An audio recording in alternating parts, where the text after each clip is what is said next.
السلام عليكم ورحمة الله وبركاته. بسم الله الرحمن الرحيم. الحمد لله رب العالمين والعاقبة للمتقين والصلاة والسلام على أشرف الأنبياء والمرسلين نبينا محمد وعلى آله وأصحابه ومن تبعهم بإحسان إلى يوم الدين أما بعد. அன்பார்ந்த எனதருமை சகோதரர்களே, அல்லாஹுடைய மிகப்பெரும் கிருபையினால் அல்ஹம்துலில்லாஹ் அல்லாஹுக்காக நாம் ஒன்றிணைந்து அல்லாஹ் சுப்ஹானஹு வ தஆலாவுடைய மார்க்கத்தை கற்றுக்கொள்ள வேண்டும், கற்றுக்கொண்ட மார்க்கத்தை கொண்டு அமல் செய்ய வேண்டும், இந்த அமல் செய்த மார்க்கத்தை பிற மக்களுக்கும் எடுத்துரைக்க வேண்டும் என்ற உயர்ந்த லட்சியத்தோடு இங்கு நாம் அமர்ந்திருக்கின்றோம். அல்ஹம்துலில்லாஹ். அன்பானவர்களே, நாம் இந்த கற்கை நெறியில், இந்த ஸ்டடி சர்க்கிளில் நம்ம படிக்க இருக்கக்கூடிய தலைப்பு என்னவென்றால் கஷஃப மகாஇது ஷயாத்தீன். ஷைத்தானை அதாவது நாம் அம்பலப்படுத்துவது. கஷஃப ஷைத்தான் என்றால் ஷைத்தானை அம்பலப்படுத்துவது. மகாஇத் அப்படின்னா அவனுடைய அதாவது அவனுடைய டூல்ஸ், அவனுடைய ட்ரிக்ஸ், அவனுடைய பிளாட்ஸ், அவன் பயன்படுத்தக்கூடிய மனித சமூகத்தை வழிகெடுக்கிறதுக்காக அவனிடம் வைத்திருக்கக்கூடிய அவனுடைய இந்த ஆயுதங்களையும் அவனையும் வெளிப்படுத்துவது. இதை நாம் தெரிந்து கொள்வது, தெரிந்து கொண்டால் நாம் நிச்சயமாக அந்த ஷைத்தானை வென்றெடுக்க முடியும் என்ற அந்த நோக்கத்தோடு இந்த தலைப்பின் கீழ் நாம் படிக்க இருக்கின்றோம். அல்ஹம்துலில்லாஹ். அன்பானவர்களே, இதில் நம்ம முதலாவது தெரிந்து கொள்ள வேண்டிய முக்கியமான அம்சம் என்னவென்றால், அல்லாஹ் சுப்ஹானஹு வ தஆலா ஷைத்தானை எப்படி நமக்கு அறிமுகப்படுத்துகின்றான். அல்லாஹ் சொல்கின்றான், இன்ன ஷைத்தான லக்கும் அது.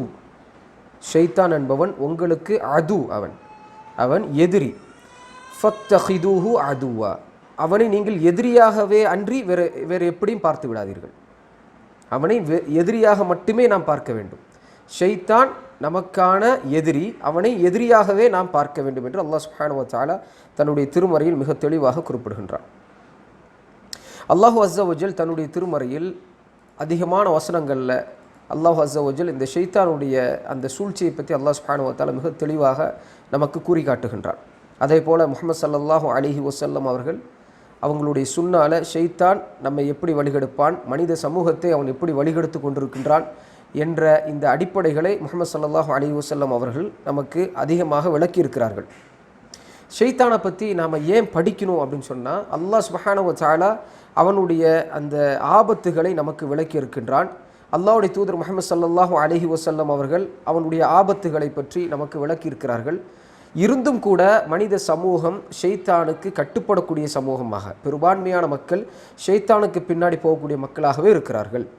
ஷைத்தான் அந்த அளவுக்கு நம்மளை வென்றெடுக்கக்கூடிய எல்லா ஆயுதங்களையும் கையில் வைத்திருக்கின்றான். ஆகவே நாமும் ரொம்ப தயாராக, ஷைத்தானோடு சண்டை போடுவதற்கு ரொம்ப தயாராக இருக்க வேண்டும் என்றால் ஷைத்தானை பற்றி நம்ம தெரிஞ்சுக்கணும். ஷைத்தானை நமக்கு தெரியவில்லை என்றால், நிச்சயமாக நம்மளுடைய எதிரியை நமக்கு தெரியவில்லை என்றால் அவனோடு நாம் வென்றுவிட முடியாது. ஆகவே தான் ஷைத்தானை தெரிந்து கொள்ள வேண்டும். இது ரொம்ப ரொம்ப முக்கியமான அம்சம் மார்க்கத்தில். ஷைத்தான் யார், அவனுடைய ஆயுதங்கள் என்ன, ஷைத்தான் நம்மளை எப்படியெல்லாம் எந்த திசையிலெல்லாம் நம்மை வழிகெடுப்பான் என்பதை பற்றி நமக்கு அறிவு இருக்க வேண்டும் என்ற அடிப்படையில் தான் நாம் இதை படித்து கொண்டிருக்கின்றோம். முதலாவதாக ஷைத்தானுடைய சுருக்கமான வரலாறை நாம் படிக்க வேண்டும். ஷைத்தான் என்றால் யார், அவனுடைய வரலாறு என்ன என்பதை பற்றி சுருக்கமாக நாம் படிக்க வேண்டும். ஷைத்தான் என்றால், ஷைத்தானுக்கான நேரடி அர்த்தம் என்னவென்றால் கிளர்ச்சி செய்யக்கூடியவன். ஷைத்தான் என்பவன் அல்லாஹ் சுப்ஹானஹு வ தஆலாவிடமிருந்து மக்களை திசை திருப்பக்கூடியவன். அல்லாஹ்விடமிருந்து, அல்லாஹ்வுடைய ஞாபகத்திலிருந்து அல்லாஹ் சுப்ஹானஹு வ தஆலாவிடமிருந்து மக்களை, மனித சமூகத்தை, ஆதமுடைய பிள்ளைகளை திசை திருப்பக்கூடியவன் தான் ஷைத்தான். அல்லாஹ் சுப்ஹானஹு வ தஆலா தன்னுடைய திருமறையில் குறிப்பிடுகின்றான், வகதாலிக ஜஅல்னா லிகுல்லி நபிய்யின் அது. அதாவது ஒவ்வொரு நபிக்கும் மனிதர்களிடமிருந்தும் ஜின்களிடமிருந்தும் அவர்களுக்கு விரோதியாக ஷைத்தானை ஆக்கியிருக்கின்றோம். அல்லாஹ் சொல்கின்றான், வகதாலிக ஜஅல்னா லிகுல்லி நபிய்யின் அதுவன் ஷயாத்தீன அல் இன்சி ஒல் ஜின்னி. அதாவது மனித சமூகத்திலுமிருந்தும் ஜின் சமூகத்திலுமிருந்தும் நபிமார்களுக்கு ஷைத்தானை அல்லாஹ் சுப்ஹானஹு வ தஆலா எதிரியாக ஆக்கியிருக்கின்றான். அவர்களுக்கிடையே அவர்கள் என்ன செய்வாங்கன்னா, அலங்காரமாக, அதாவது சில விஷயங்களை காட்டி மனித சமூகத்தை அவர்கள் வழிகெடுக்க பார்ப்பார்கள் என்று அல்லாஹ் சுப்ஹானஹு வ தஆலா குறிப்பிடுகின்றான். வலவ் ஷாஅ ரப்புக மா ஃபஅலு ஃபதருஹும் வமா யஃப்தரூன். அல்லாஹ் சுப்ஹானஹு வ தஆலா அவனுடைய நாட்டம் இல்லாமல் அவர்கள் அதை செய்திருக்க முடியாது. அதாவது ஷைத்தான் மனித சமூகத்திட்ட, அதாவது மனிதர்கிட்ட வந்துட்டு ஒஸ்வாஸ் செய்வான். ஷைத்தான் வந்துட்டு அவர்களுக்கு வந்து சில விஷயங்களை வந்து அலங்காரமாக காட்டுவான். அதுவும் கூட அல்லாஹ் சுப்ஹானஹு வ தஆலா நாட்டத்தின் அடிப்படையில் தான் நடக்கின்றது. அல்லாஹ்வுடைய நாட்டம் இல்லை என்றால் அதுவும் அவங்களால செய்ய முடியாதுன்னு அல்லாஹ் சுப்ஹானஹு வ தஆலா சொல்கின்றான். அப்போ ஷைத்தான் என்பவன் யார் அப்படின்னா, ஷைத்தான் மனித இடத்திலையும் இருக்கின்றான், ஜின் இடத்திலையும் இருக்கின்றான். முதலாவது நாம் தெரிஞ்சு கொள்வது, ஷைத்தான் மனித இனத்திலும் இருக்கின்றான், ஃபில் இன்ஸ் ஒல் ஜின், ஜின் இனத்திலும் இருக்கின்றான். அடுத்தது பார்த்தீங்கன்னு சொன்னால் அல்லாஹ் அஸ்ஸ வஜல் தன்னுடைய திருமறையில் குறிப்பிடுகின்றான், வ இது குல்னா லில் மலாயிகத்தி இஸ்ஜுது லி ஆதம ஃபஸஜது இல்லா இப்லீஸ் அபா வஸ்தக்பர வ கான மினல் காஃபிரீன். அல்லாஹ் சுப்ஹானஹு வ தஆலா குறிப்பிடுகின்றான். அதாவது இந்த இப்லீஸ் என்பவன் ஷைத்தானுக்கெல்லாம் தலைவனாக இருக்கின்றான். இந்த இப்லீஸ் யார் என்றால், முதலாவது இந்த இப்லீஸ் ஜின் இனத்தை சார்ந்தவன். இப்லீஸ் ஜின் இனத்தை சார்ந்தவனாக இருக்கின்றான். இந்த ஜின் இனம் அப்படின்னு சொல்லி சொன்னால் மனித இனத்துக்கு முன்னாடியே படைக்கப்பட்ட ஒரு இனம் இது. இந்த இனத்திலிருந்து தான் இப்லீஸ் வந்தான். ஜின் இனத்தை அல்லாஹ் சுப்ஹானஹு வ தஆலா நெருப்பினால் படைத்தான் என்று அல்லாஹ் அஸ்ஸ வஜல் தன்னுடைய திருமறையில் குறிப்பிடுகின்றான். ஜின்கள் யார் என்றால் அல்லாஹ் சுப்ஹானஹு வ தஆலாவுடைய படைப்புகள். எப்படி மனிதர் அல்லாஹ் சுப்ஹானஹு வ தஆலாவுக்கு கட்டுப்பட வேண்டுமோ, அல்லாஹ் அஸ்ஸ வஜலுடைய அந்த கட்டளைகளுக்கு கட்டுப்பட வேண்டுமோ, அதே போலவே ஜின் இனமும் அல்லாஹ் சுப்ஹானஹு வ தஆலாவுக்கு கட்டுப்பட வேண்டும். அல்லாஹ் அஸ்ஸ வஜல் எதை செய்ய சொன்னானோ அதை செய்ய வேண்டும், எதை தடுக்க சொன்னானோ அதை தடுத்து வாழ வேண்டும். இது ஜின்கள் செய்ய வேண்டும். ஜின்கள் செய்யவில்லை என்றால் மனிதனுக்கு எப்படி குற்றமாகுமோ அதே போல் அவர்கள் மேலும் குற்றம்தான். இந்த இப்லீஸ் அல்லாஹ் சுப்ஹானஹு வ தஆலாவுக்கும் இப்லீஸுக்கும் நடந்த ஒரு உரையாடலை பற்றி அல்லாஹ் சொல்கின்றான். இப்லீஸ் எப்படிப்பட்டவன் என்பதை பற்றி அல்லாஹ் சொல்கின்றான். வ இது குல்னா லில் மலாயிகத்தி இஸ்ஜுது லி ஆதம ஃபஸஜது. அல்லாஹ் சுப்ஹானஹு வ தஆலா மலக்குமார்களிடம் நீங்கள் ஆதமுக்கு சுஜூது செய்யுங்கள் என்று சொல்லப்போது இப்லீஸ் செய்யவில்லை. இல்லா இப்லீஸ, இப்லீஸ் அதை செய்யவில்லை. ஒகான மினல் காஃபிரின். அல்லாஹ் சுப்ஹானஹு வ தஆலா சொல்கின்றான், இப்லீஸ் செய்ய மறுத்து விட்டான், ஆதலால் அவன் ஆணவம் கொண்டான், காஃபிர்களில் ஒருவனாக அவன் ஆகிவிட்டான் என்று அல்லாஹ் சுப்ஹானஹு வ தஆலா தன்னுடைய திருமறையில் 2வது அத்தியாயத்தில் 34வது வசனத்தில் அல்லாஹ் சுப்ஹானஹு வ தஆலா சொல்லி காட்டுகின்றான். சரி, இந்த இப்லீஸ் என்பவன் யார்? இப்னு கசீர் ரஹ்மத்துல்லாஹி அலைஹி அவர்கள் அதாவது அவங்களுடைய தஃப்சீரில் சொல்கிறாங்க, இந்த வசனத்துக்கு 2:34 இந்த வசனத்துக்கு என்ன சொல்கிறாங்கன்னா, இப்லீஸ் வந்து அவனுடைய பெயர் அசாசில் இங்கக்கூடிய பெயரை கொண்டவன் தான் இந்த இப்லீஸ். இவன் வந்து அதாவது மலக்குமார்களோடு சேர்ந்து அவருக்கு இணையாக அவன் அல்லாஹுவை வணங்கிய அல்லாஹுடைய அடிமைதான் இப்லீஸு. அவன் எதற்காக, அவன் எந்த காரணத்தினால வந்துட்டு அவன் வந்து ஆதம் அலைஹிஸ்ஸலாத்துக்கு சுஜூத் செய்யவில்லை என்றால் அவன்கிட்ட அந்த பெருமை இருந்துச்சு, கிபர் இருந்துச்சு. பெருமை இருந்ததாக அல்லாஹ் சுப்ஹானஹு வ தஆலா சொல்கிறான். அபா வஸ்தக்பர்னா அவனிடம் நிச்சயமாக பெருமை இருந்தது. அப்போ அந்த பெருமை தான் அவனை ஆதமுக்கு சிறைப்பணி, அதாவது அந்த சுஜூத் செய்வதிலிருந்து அவனை மறுத்துவிட்டது. அப்போ இப்லீஸ் என்றால் யார் என்றால், இப்லீஸ் என்றால் ஷைத்தானுக்கெல்லாம் தலைவனாக இருக்கின்றான். இந்த இப்லீஸ் ஜின் இனத்திலிருந்து உள்ளவன். ஆனால் பொதுவாக ஷைத்தான் மனுஷ இனத்திலும் இருக்கிறார்கள், ஜின் இனத்திலும் இருக்கிறார்கள், அதாவது இப்லீஸுக்கு கட்டுப்பட்டவர்கள். இந்த இப்லீஸ் என்ன செய்கின்றான் என்றால், அல்லாஹ் சுப்ஹானஹு வ தஆலாவுக்கும் அவனுக்குமான ஒரு உரையாடல் அல்லாஹ் சுப்ஹானஹு வ தஆலா சொல்கிறான். அதாவது அல்லாஹ் அஸ்ஸ வஜல் எல்லா மலக்குமார்களையும் அதாவது ஆதம் அலைஹிஸ்ஸலாத்துக்கு வந்துட்டு சுஜூத் செய்ய சொன்னால் இப்லீஸ் செய்யவில்லை. காரணம் என்னென்னா, இப்லீஸுக்கிட்ட அந்த கிபர் இருந்ததாக அல்லாஹ் சுப்ஹானஹு வ தஆலா சொல்கின்றான். அதே போல் அல்லாஹ் சுப்ஹானஹு வ தஆலா மற்றொரு ஆயத்தில் அல்லாஹ் சொல்கின்றான் கால மனஅக அல்லா தஸ்ஜுத, எது உன்னை தடுத்தது சுஜூத் செய்யாமல்? அல்லாஹ் கேட்குறான், ஷைத்தான்ட்ட கேட்குறான், நான் உன்னை சுஜூத் செய்ய சொல்கின்றேன், அல்லாஹ் சொல்கின்றேன், எது உன்னை தடுத்தது, சுஜூத் செய்ய வேண்டியதான் எது தடுத்ததுன்னு கேட்குறான் அல்லாஹ் சுப்ஹானஹு வ தஆலா. அதற்கு ஷைத்தான் என்ன பதில் சொல்கிறான், அந்த இப்லீஸ் என்ன பதில் சொல்கிறான்னா, கால அன கைரும் மின்ஹும் ஹலக்தனி மின் நாரின் வ ஹலக்தஹு மின் தீன். நான் ஆதமை விட மேலானவனாக இருக்கின்றேன், ஏனென்றால் என்னை நீ நெருப்பினால் படைத்தாய், அவரை களிமண்ணால் படைத்தாய் என்று அல்லாஹ் சுப்ஹானஹு வ தஆலா தன்னுடைய திருமறையில் குறிப்பிட்டு காட்டுகின்றான். அல்லாஹ் அஸ்ஸ வஜல் ஒன்றை சொன்னால் அதை கேட்கக்கூடிய தன்மையில் ஷைத்தான் இல்லை. ஷைத்தான் மாறாக என்ன நினச்சி கொண்டான்னு சொன்னால், நான் பெரியவன், அல்லாஹ் சுப்ஹானஹு வ தஆலா தப்பு பண்ணிட்டான், அல்லாஹ் அஸ்ஸ வஜல் என்னை நெருப்பினால் படைத்து அவனை களிமண்ணால், அவரை ஆதம் அலைஹிஸ்ஸலாத்தை களிமண்ணால் படைத்து ஆதம் அலைஹிஸ்ஸலாத்துக்கு அல்லாஹ் சுப்ஹானஹு வ தஆலா சுஜூத் செய்ய சொன்னான். இது என்னிடமிருந்து உள்ள தவறு கிடையாது, அல்லாஹ்விடமிருந்து உள்ள தவறு. இந்த பண்பு ஷைத்தானிடம் இருந்தது. அதனால தான் அதை சொல்கிறான் அல்லாஹ் சுப்ஹானஹு வ தஆலா. இதுக்கு பேர் தான் கிபர். இந்த கிபர் அவனுக்கு இருந்ததாக அல்லாஹ் அஸ்ஸ வஜல் சொல்கின்றான். இப்போ இதெல்லாம் ஷைத்தானை பற்றி நமக்கு தெரிய வேண்டிய ஒரு முக்கியமான விஷயங்களாக இருக்கின்றது. அடுத்தது பாருங்கள், அல்லாஹ் சுப்ஹானஹு வ தஆலா ஏன் ஷைத்தானை படைத்தான்? இப்போ ஷைத்தான் மோசமானவன், ஷைத்தான் வந்து மனிதர்களை வழிகெடுக்கின்றான், மனிதர்களை வழிகெடுக்கிறதையே ஷைத்தான் வந்து அவனுடைய டார்கெட்டாக வச்சிருக்கிறான் அப்படிங்கிறதெல்லாம் நமக்கு தெரியுது. ஷைத்தான் வந்து இவ்வளோ பெருமை பிடிச்சவனாக இருக்கின்றான், ஆதம் அலைஹிஸ்ஸலாத்துக்கு சுஜூத் செய்யாதவனாக இருக்கிறான். இவ்வளோ கெட்டவனை எதுக்கு அல்லாஹ் சுப்ஹானஹு வ தஆலா படைக்கணும்? முதலாவது என்ன தெரிஞ்சுக்கணும்னா, இது அல்லாஹ்வுடைய ஹிக்மத்தில் இருக்கின்றது. ஷைத்தானை ஏன் அல்லாஹ் சுப்ஹானஹு வ தஆலா படைத்தான் என்பது அல்லாஹ் அஸ்ஸ வ ஜல்லுடைய ஹிக்மத்தில், யாருமே புரிந்து கொள்ளாத அல்லாஹ்வுடைய ஹிக்மத்தில் இருக்கின்றது. இருந்தாலும் கூட ஒரு சில உலமாக்கள் இது சம்பந்தமாக எதற்காக அல்லாஹ் சுப்ஹானஹு வ தஆலா ஷைத்தானை படைத்தான் என்ற அந்த விளக்கத்தை நமக்கு தந்திருக்கிறார்கள். குறிப்பாக இப்னுல் கைம் ரஹ்மத்துல்லாஹி அலைஹி அவர்களுடைய புத்தகத்தில், அதாவது ஷிஃபா அல் கலீல் என்ற அந்த புத்தகத்தில் அல்லாஹ் சுப்ஹானஹு வ தஆலா எதற்காக ஷைத்தானை படைத்திருக்கின்றான், என்ன ஹிக்மத்துக்கு பின்னாடி அதை படைத்திருக்கின்றான் என்ற அந்த அடிப்படையை நமக்கு சொல்லித் தரும்போது முதலாவது சொல்கிறாங்க, ஒரு அடியான் அல்லாஹ் சுப்ஹானஹு வ தஆலாவுக்கு அப்தாக இருக்கிறது என்றால், நாம் வந்து அல்லாஹ் அஸ்ஸ வ ஜல் நம்ம ஏன் படைத்திருக்கின்றான் என்றால் அல்லாஹ்வுக்கு அடிமையாக இருப்பதற்காக அல்லாஹ் சுப்ஹானஹு வ தஆலா நம்மை படைத்திருக்கின்றான். அப்படி இருக்கும் பொழுது அல்லாஹ்வுக்கு நாம் வந்து உண்மையான அப்தாக இருக்க வேண்டும் என்றால், அல்லாஹ் சுப்ஹானஹு வ தஆலாவுக்கு நாம் உண்மையான ஒரு அடிமையாக இருக்க வேண்டும் என்றால், நாம் ஒரு ஷைத்தான் என்ற ஒன்று இருந்து ஷைத்தானுக்கு எதிராக நாம் போராடி நாம் வந்து உண்மையிலேயே அல்லாஹ் சுப்ஹானஹு வ தஆலாவுக்கு அப்து தான், நாம் வந்து உண்மையிலேயே அல்லாஹ் சுப்ஹானஹு வ தஆலாவுக்கு அடிமை தான் என்கிறத ப்ரூஃப் பண்ணுறதுக்கு நமக்கு ஷைத்தான் என்ற ஒன்று இருக்கணும். அப்போ அல்லாஹ் சுப்ஹானஹு வ தஆலா அதனால தான் ஷைத்தானை படைத்தான் என்று சொல்கிறார்கள். அடுத்தது பாருங்கள், தக்வா. மனிதன் வந்து படைக்கப்பட்டதுடைய நோக்கம் அல்லாஹ்வுக்கு அடிமையாக இருப்பது. அல்லாஹ்வுக்கு அடிமையாக இருக்கக்கூடியவர்கள் தான் முத்தக்கீன்களாக இருப்பார்கள். அப்போ தக்வாவை நாம் அடைந்து கொள்வதற்கு நாம் ஷைத்தானோடு போராட வேண்டும். இப்போ தக்வாவை அடைந்து கொள்வதற்கு அப்படின்னு சொன்னால் நல்ல விஷயங்களை அல்லாஹ்வுக்காக செய்வது, அல்லாஹ் பார்த்து கொண்டிருக்கின்றான் என்ற அடிப்படையில் நல்ல விஷயங்களை செய்வது, தீய விஷயங்களை அல்லாஹ்வுக்காக மட்டுமே விடுவது.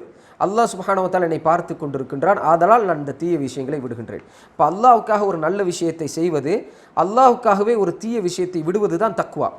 அப்போ தக்வா என்ற இந்த லெவல், இந்த தரஜாத் என்பது ஷைத்தான் இல்லை என்றால் நாம் அடைந்து கொள்ள முடியாது. இப்போ ஷைத்தான் இருக்கணும், நம்மளை குழப்பணும், ஷைத்தானோட நம்ம சண்டை போடணும், நாம் ஷைத்தானோடு வந்து ஜெயிக்கணும், நாம் அல்லாஹ் சுப்ஹானஹு வ தஆலாவிடம் முத்தக்கீன் என்ற அந்த பட்டத்தை வாங்கணும். இப்போ முத்தக்கீன் என்பது ஈஸியாக கிடைக்கக்கூடிய ஒன்று கிடையாது.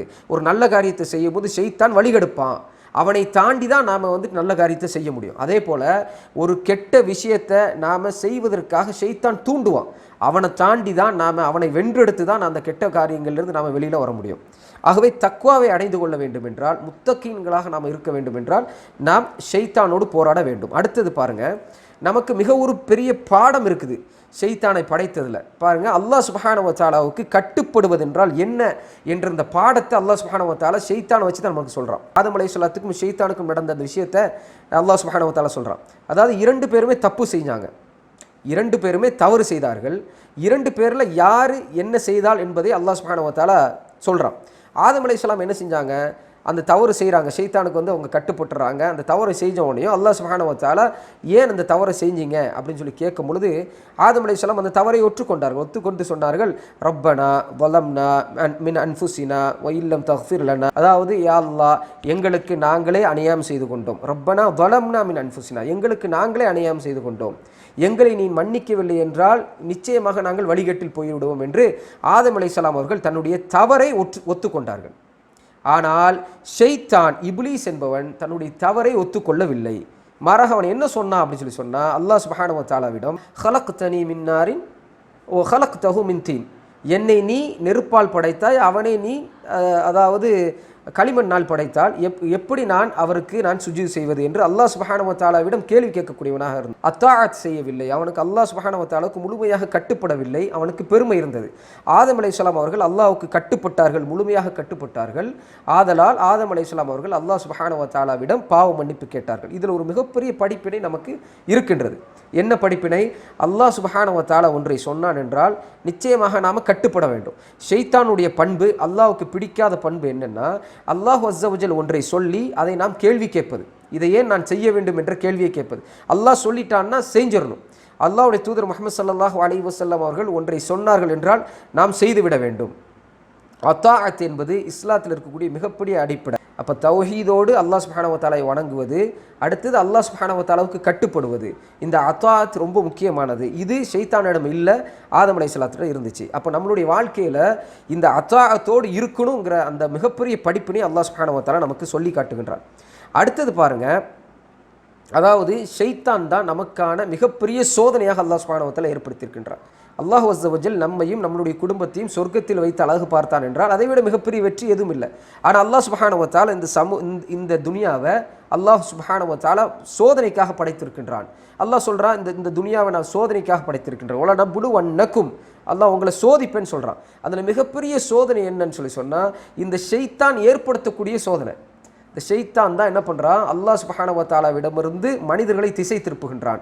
இந்த சோதனையிலிருந்து ஒருவன் மீண்டெழுந்துட்டான்னு சொன்னால் நிச்சயமாக அவன் மிகப்பெரிய வெற்றியாளனாக ஆகுவான். அப்போது ஷைத்தான் அப்படிங்கிறவன் அல்லாஹ் சுப்ஹானஹு வ தஆலாவிடமிருந்து நமக்கு தந்திருக்கக்கூடிய மிகப்பெரிய ஒரு சோதனை. அப்போ அந்த சோதனையை நாம் வென்றெடுக்க வேண்டும், வென்றெடுத்து நாம் சொர்க்கத்துக்கு செல்ல வேண்டும் என்பதும் மிகப்பெரிய காரணமாக இருக்கின்றது.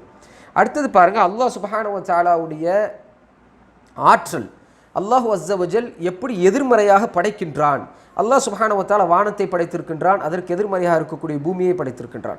அல்லாஹ் சுப்ஹானஹு வ தஆலா வெளிச்சத்தை படைத்திருக்கின்றான், அதற்கு எதிராக இருக்கக்கூடிய இருட்டை அல்லாஹ் படைத்திருக்கின்றான். அல்லாஹ் சுப்ஹானஹு வ தஆலா நரகத்தை படைத்திருக்கின்றான், அதற்கு எதிர்மறையாக இருக்கக்கூடிய சொர்க்கத்தையும் அல்லாஹ் சுப்ஹானஹு வ தஆலா படைத்திருக்கின்றான். அல்லாஹ் சுப்ஹானஹு வ தஆலா எதிர்மறையாக படைக்கக்கூடியவனாக இருக்கின்றான். அதேபோல் அல்லாஹ் சுப்ஹானஹு வ தஆலா நெருப்பை படைத்திருக்கின்றான், அதேபோல் அல்லாஹ் சுப்ஹானஹு வ தஆலா குளுமையையும் படைத்திருக்கின்றான். அல்லாஹ் அஸ்ஸ வஜல் இந்த ஷைத்தானையும் அல்லாஹ் சுப்ஹானஹு வ தஆலா படைத்திருக்கின்றான். அதற்கு எதிராக இருக்கக்கூடிய ஜிப்ரீலையும், அதற்கு எதிராக இருக்கக்கூடிய அதாவது அல்லாஹ்வை எப்பொழுதுமே வணங்கி கொண்டிருக்கக்கூடிய மலக்குமார்களையும் அல்லாஹ் தான் படைத்தான். அல்லாஹ் சுப்ஹானஹு வ தஆலாவுடைய படைப்புடைய ஆற்றல், ருபூபியாவை நாம் விளங்கிக் கொள்ள முடியும். அவனுடைய ஆற்றல், அல்லாஹ் சுப்ஹானஹு வ தஆலா அவன் நாடியதை அவன் படைக்கின்றான். அல்லாஹ் அஸ்ஸ வஜல் எதை நாடுகின்றானோ அதை அவன் படைக்கின்றான். அந்த அடிப்படையில் அல்லாஹ்வுடைய சுன்னத்தில் ஒன்று, அல்லாஹ் எதிர்மறையாக படைக்கக்கூடியவனாக இருக்கின்றான். அடுத்தது பாருங்க, அல்லாஹ் சுப்ஹானஹு வ தஆலா மனிதனுக்கென்று ஒரு இயல்பை கொடுத்துருக்கிறான். அது என்ன இயல்புனா, ஒரு அசிங்கமான காட்சியை பார்த்தோம்னு சொன்னால், ஒரு அழகான காட்சியை நாம் என்ன பண்ணுவோம்னு சொன்னால் அப்ரிஷியேட் பண்ணுவோம். ஒரு நல்ல விஷயத்தை ஒரு கெட்ட விஷயத்தை பார்க்கும்போது ஒரு நல்ல விஷயத்தை பார்த்தா நம்ம அப்ரிஷியேட் பண்ணுவோம். இது மனித இயல்பு. ஒரு ஏழையாக இருக்கிறான்னு சொன்னால் பணக்காரனாக இருக்கும் பொழுது அதை நம்ம அப்ரிஷியேட் பண்ணுவோம். ஏழையாக இருந்தவன் பணக்கார, அது இந்த கான்ட்ராஸ்டிங்காக இருக்கிறது. இந்த மாதிரி ஒரு பெரிய வேறுபாடாக இருக்கிறத நாம் என்ன பண்ணுவோம்னா அப்ரிஷியேட் பண்ணுவோம். அப்படி இருக்கும் பொழுது ஷைத்தான் என்பவன் ஒருவன் இருந்தால்தான் நல்ல விஷயங்களை நாம் என்ன பண்ணுவோம், அப்ரிஷியேட் பண்ணக்கூடியவனாக நாம் இருப்போம். அப்போது ஷைத்தான் என்பவன் நம்மளுடைய வாழ்க்கையில் இருக்கணும், ஷைத்தானை வென்றெடுக்கணும். இவன் ஒரு ஹபாயிஸ், இவன் ஒரு அசிங்கமானவன் என்ற இந்த விஷயத்தை அல்லாஹ் சுப்ஹானஹு வ தஆலா நமக்கு சொல்லிட்டான். இந்த அசிங்கமானவனுடைய பேச்சை நாம் கேட்கக்கூடாது, இவனுடைய விசுவாசங்களை நாம் மதிக்கக்கூடாது, இவனை வென்றெடுக்க வேண்டும் என்ற அந்த ஒரு குறிக்கோளோடு நம்மளுடைய வாழ்க்கை இருக்க வேண்டும். அடுத்தது பாருங்க, அல்லாஹ் சுப்ஹானஹு வ தஆலாவுடைய அன்பும் அல்லாஹ் சுப்ஹானஹு வ தஆலாவுடைய பொறுமையும் இந்த அடிமைகளோடு அவன் நடந்து கொண்டிருக்கக்கூடிய அந்த அவனுடைய கருணையும் நாம் ஷைத்தானை வச்சு தான் விளங்க முடியும். எப்படின்னு பார்த்தீங்கன்னா, ஷைத்தான் வழிகெடுத்த மனிதர்கள், ஷைத்தான் வழிகெடுத்து கொண்டிருக்கக்கூடிய வழிகெடுக்கிற மனிதர், நாம் கூட பல நேரங்களில் ஷைத்தானுக்கு கட்டுப்பட்டுறோம். பல நேரங்களில் நாம் ஷைத்தானுக்கு கட்டுப்பட்டுறோம். அதனால் அல்லாஹ் சுப்ஹானஹு வ தஆலா தண்ணீரை நிப்பாட்டிட்டானா, அதனால் அல்லாஹ் சுப்ஹானஹு வ தஆலா மூச்சு காற்று நிப்பாட்டிட்டானா. அல்லாஹ் சுப்ஹானஹு வ தஆலாவுடைய கருணை என்பது மிகப்பெரியது. அல்லாஹ் சுப்ஹானஹு வ தஆலாவை நாடாத மக்களை, அல்லாஹ்வை வணங்காத மக்களை கூட அல்லாஹ் சுப்ஹானஹு வ தஆலா இந்த வாழ்வாதாரத்தை கொடுக்க தான் செய்கிறான். அல்லாஹ் சுப்ஹானஹு வ தஆலா அவர்கள் மீது அன்பு காட்ட தான் செய்கின்றான். அல்லாஹ் சுப்ஹானஹு வ தஆலா அவர்களுக்கான அந்த அடிப்படையான விஷயங்களை செய்ய தான் செய்கின்றான். காரணம் என்னென்னா, அல்லாஹ் சுப்ஹானஹு வ தஆலாவுடைய பொறுமை, அல்லாஹ் சுப்ஹானஹு வ தஆலா நேரம் கொடுப்பது, இதெல்லாம் அல்லாஹ் அஸ்ஸ வஜல்ட்ட இருக்கக்கூடிய பண்புகள். இப்போ இந்த ஷைத்தானை வைத்து தான் நாம் இப்போ ஒரு பாவம் செய்கிறோம், அல்லாஹ் சுப்ஹானஹு வ தஆலா நாடுனா நம்மளை ஒரே நிமிஷத்தில் இந்த உலகத்திலேருந்து எடுத்துக்கொள்ள முடியும். அல்லாஹ் சுப்ஹானஹு வ தஆலா நாடினான் என்றால் நம்மளுடைய மூச்சு காற்றை ஒரே அடியாக நிறுத்த முடியும். நம்மள எத்தனை பேர் பாவங்கள் செய்து கொண்டிருக்கிறோம், அனிதினமும் பாவங்கள் செய்து கொண்டிருக்கிறோம். இந்த பாவத்திலேயே நம்மளுடைய வாழ்க்கை ஊறி கொண்டிருக்கின்றது. எதை பார்க்கக்கூடாதுன்னு அல்லாஹ் சொல்கிறானோ அதை பார்க்கின்றோம், எதை கேட்கக்கூடாதுன்னு அல்லாஹ் சொல்கின்றானோ அதை கேட்கின்றோம், எதை பேசக்கூடாதுன்னு அல்லாஹ் சொல்கின்றானோ அதை பேசுகின்றோம். உறவை பேணுவதில்லை, தாய் தந்திரிகளை பேணுவதில்லை, ஹலாலான காசை சம்பாதிக்கிறதுக்கு நமக்கு ஆர்வம் இல்லை. இப்படி எல்லா வகைகளையும் பாவங்களில் உருண்டு கொண்டிருக்கக்கூடிய நாம் அல்லாஹ் சுப்ஹானஹு வ தஆலாவால் தண்டிக்கப்பட நாடினான் என்றால், நம்மளை தண்டிக்க வேண்டும் என்று அல்லாஹ் நாடினான்னா நமக்கு ஒருவேளை சாப்பாடு கிடைக்காது, நமக்கு தண்ணீர் கிடைக்காது, நம்மளுடைய தலைக்கு மேலே கல்மலை அல்லாஹ் இறக்கி விடுவான். அல்லாஹ் நம்மை பாதுகாக்க வேண்டும். அல்லாஹ் பொறுமையானவன், அல்லாஹ் கஃபூர், அல்லாஹ் ரஹீம். அல்லாஹ் சுப்ஹானஹு வ தஆலா நம்மை நேசிக்கக்கூடியவனாக இருக்கின்றான். அல்லாஹ் சுப்ஹானஹு வ தஆலா மனிதர்களை மன்னிக்கக்கூடியவனாக, நேரம் கொடுக்கக்கூடியவனாக, அவர்கள் திருந்துவதற்கான கால அவகாசங்களை கொடுக்கக்கூடிய ரப்புல் ஆலமீனாக அவன் இருக்கின்றான் என்பதை புரிந்து கொள்ள ஷைத்தான் நமக்கு முக்கியமாக தேவைப்படுகின்றான். ஏனென்றால் ஷைத்தான் வழிகெடுத்து தான் ஒரு மனிதன் வழிகேட்டில் போகிறான். அல்லாஹ்வுடைய தூதர் ஸல்லல்லாஹு அலைஹி வஸல்லம் சொல்கிறாங்க, எல்லா மனிதர்களும் பாவம் செய்யக்கூடியவர் தான். குல்லு பனி ஆதம ஹத்தாயின் ஹைருல் ஹத்தாயின தவ்வாபீன். எல்லா மனிதர்களும் பாவம் செய்யக்கூடியவர்கள். அப்படின்னா என்ன? எல்லா மனிதர்களும் சில நேரங்களில் ஷைத்தானுடைய கெட்ட நப்ஸுடைய பேச்சை கேட்டு என்ன பண்ணிடுவாங்க? அல்லாஹ்வுக்கு மாறு செய்யக்கூடிய விஷயத்தை அவங்க செய்திருவாங்க. ஆனால் அல்லாஹ் சுப்ஹானஹு வ தஆலா அவர்களுடைய பாவ மன்னிப்பை ஏற்றுக்கொள்கின்றான். அந்த பாவ மன்னிப்பு கேட்கக்கூடிய அந்த அடியானை அவன் நேசிக்கின்றான். மற்றொரு ஹதீஸில் நபி ஸல்லல்லாஹு அலைஹி வஸல்லம் சொல்கிறாங்க, யாராவது தவறே பண்ணாமல் இந்த உலகத்தில் வாழ்ந்தார்கள் என்றால் அல்லாஹ் சுப்ஹானஹு வ தஆலா அவனை அழித்து விடுவான். தவறு செய்யக்கூடிய ஒருவனை படைத்து அவனுடைய தவறை மன்னிக்கக்கூடியவனாக அல்லாஹ் இருக்கின்றான். அல்லாஹு அக்பர். அல்லாஹ் சுப்ஹானஹு வ தஆலாவுடைய பொறுமையை, அல்லாஹ் அஸ்ஸ வஜல் யார் என்ற அவனுடைய ஆற்றலை நாம் புரிந்து கொள்வதற்கு ஷைத்தான் நமக்கு தேவைப்படுகின்றான். ஷைத்தான் நிச்சயமாக ஷைத்தானை வென்றெடுத்து தான் நாம் சொர்க்கத்தில் இருக்கணும். ஷைத்தான் ஒரு லட்சியத்தோடு இங்கே இருக்கின்றான். என்ன லட்சியத்தோடு இருக்கின்றான் என்றால் நம்மை புதை குழியில் தள்ள வேண்டும், நம்மை நரக குழியில் தள்ள வேண்டும் என்பதுதான் அவனுடைய லட்சியம். இந்த லட்சியத்தை உடைத்தெறிய வேண்டும். நம்மளுடைய கொள்கையில் கை வைப்பான், நம்மளுடைய இபாதத்துகளில் கை வைப்பான், நம்மளுடைய குடும்ப உறவுகளில் கை வைப்பான், கணவனுக்கு மனைவிக்கு நடுவில் வருவான், பிள்ளைகளுக்கும் தந்தைக்கு நடுவில் வருவான். எல்லா இடங்களிலும் ஷைத்தான் என்ன பண்ணுறான்? பூந்து விடுகின்றான். எல்லா இடங்களிலும் நம்மளை குழப்பி விடுகின்றான். இவ்வளவும் செய்து ஷைத்தானோடு போராடிதான் நாம் வெற்றி பெற வேண்டியது இருக்கின்றது. நபி ஸல்லல்லாஹு அலைஹி வஸல்லம் சொன்னாங்க, எல்லா ஆதமுடைய பிள்ளைகளுடைய இரத்தத்திலும் ஷைத்தான் ஓடுகின்றான்.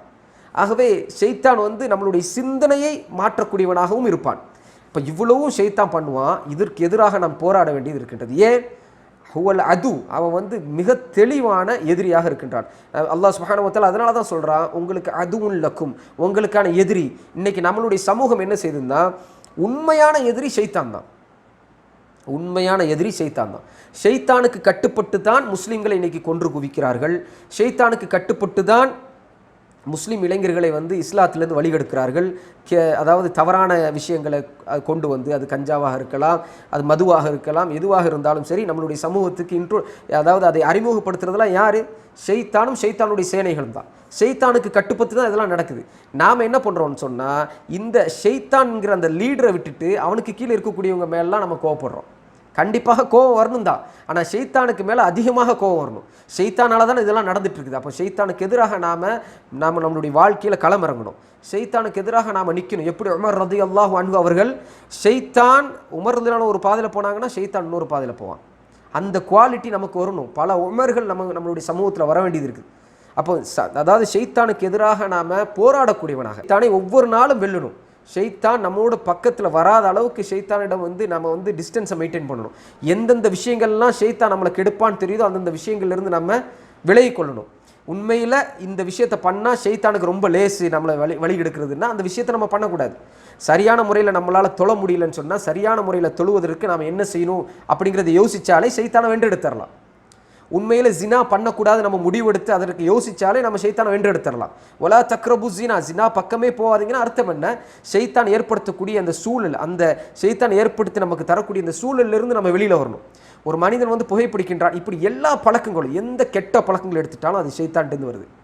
ஷைத்தான் ஏற்படுத்தியது, ஷைத்தான் கொடுத்த ஐடியா. இந்த ஐடியாவிலிருந்து நம்ம வென்றெடுக்கணும்னு சொன்னால் நம்ம கொஞ்சம் யோசிக்கணும். ஷைத்தான் தான் இதை நமக்கு செய்கிறான், ஷைத்தான் தான் நம்மளை வழிகெடுக்கின்றான் அப்படிங்கிறத நம்ம யோசித்தோம்னு சொன்னால் நிச்சயமாக நாம் வென்றெடுத்துடலாம் அவனை. அடுத்தது பாருங்கள், அல்லாஹ் சுப்ஹானஹு வ தஆலா ஷைத்தானுக்கு கிபுர் இருக்கிறதாக சொன்னான். கிபுரும் குஃபுரும் நன்றாக கவனியுங்கள். கிபுரும் குஃபுரும் முத்தலாஸ், அதாவது அது என்னன்னு சொன்னால் முத்தலாசிமன். முத்தலாசிமன்னா ஒன்று வந்துச்சுன்னு சொன்னால் அது இன்னொன்றுக்கு நம்மளை கொண்டு போயிடும். அதாவது கிபுர் வந்துச்சுன்னு சொன்னால் அது குஃபுருக்கு கொண்டு போயிடும். அல்லாஹ் பாதுகாக்க வேண்டும். நபி ஸல்லல்லாஹு அலைஹி வஸல்லம் அவர்கள் கிபுருக்கு அர்த்தம் சொல்லும்போது என்ன சொன்னாங்க? நபி ஸல்லல்லாஹு அலைஹி வஸல்லம் அவங்க சொன்னாங்க, கிபுர் என்றால் 2 பண்புகளை அது கொண்டது. கிபுர் என்பது 2 பண்புகள் கொண்டது. ஒரு மனிதனுக்கு பெருமை இருக்கின்றது, ஒரு மனிதனுக்கு அதாவது ஆணவம் இருக்கின்றது என்றால் அவனுக்கு 2 பண்புகள் இருக்கின்றது. ஒன்று என்னன்னு சொன்னால், உண்மை வரும்போது அந்த உண்மையை மறுத்து விடுவான். ஒரு ஹக்கு வருது, இப்போ ஒரு உதாரணத்துக்கு அஹ்லுஸ் சுன்னா வல் ஜமா. இந்த அஹ்லுஸ் சுன்னா வல் ஜமா ஹக்கு. அல்லாஹ்வுடைய தூதர் ஸல்லல்லாஹு அலைஹி வஸல்லம் அவர்கள் நமக்கு வழிகாட்டிய இந்த ஜமா தான் அஹ்லுஸ் சுன்னா வல் ஜமா. மா அனா அலைஹி வ அஸ்ஹாபி. இதற்கு முன்னாடி நம்ம அக்கீதா படித்தோம். இந்த அக்கீதா நம்மிடம் வந்து விட்டது. சரி, நம்மிடம் அல்லாஹ் சுப்ஹானஹு வ தஆலா சேர்த்து விட்டான். இது ஹக் என்று தெரிகின்றது. இது மட்டும்தான் ஹக்காக இருக்க முடியும், மற்றதெல்லாம் வலாலத், மற்றதெல்லாம் வழிகேடு. ஒன்று மட்டும்தான் ஹக்கு.